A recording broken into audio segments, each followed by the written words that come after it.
মুন্সিগঞ্জের টঙ্গীবাড়ি উপজেলার পাঁচগাঁও আলহাজ ওয়াহেদ আলী দেওয়ান উচ্চ বিদ্যালয়ে বিএনপির চেয়ারপারসন ও সাবেক প্রধানমন্ত্রী বেগম খালেদা জিয়ার দ্রুত রোগ মুক্তি ও সুস্থতা কামনায় দোয়া মাহফিল অনুষ্ঠিত হয়েছে।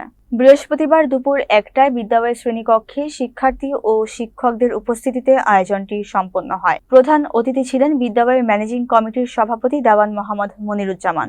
বিশেষ অতিথি ছিলেন সাবেক প্রধান শিক্ষক বাবু রতন চন্দ্র বিশ্বাস, প্রধান শিক্ষক মোহাম্মদ আবুল কাশেম, সিনিয়র সহকারী শিক্ষক বাবু সুকুমার মণ্ডল ও মোহাম্মদ মমিনুল ইসলাম। দোয়া পরিচালনা করেন বিদ্যালয়ের ধর্ম বিষয়ক শিক্ষক মোহাম্মদ বেলাল হোসাইন। শিক্ষার্থীরা দেশনেত্রী খালেদা জিয়ার সুস্থতা, দেশের শান্তি ও জাতীয় ঐক্য কামনা করে দোয়া করেন।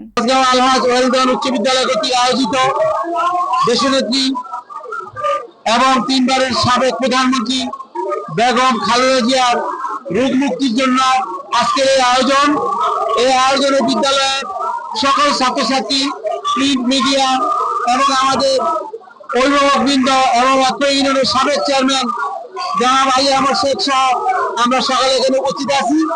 আমরা তার জন্য প্রাণ ভরে মন খুলে তার জন্য দোয়া করছি, দ্রুত যাতে উনি সুস্থ হয়ে ওঠেন এবং এই যে আমাদের মাঝে আবার সুন্দরভাবে রাজনীতিতে অংশগ্রহণ করতে পারেন, দেশের জন্য অবদান রাখতে পারেন, এই প্রত্যাশা কামনা করছি।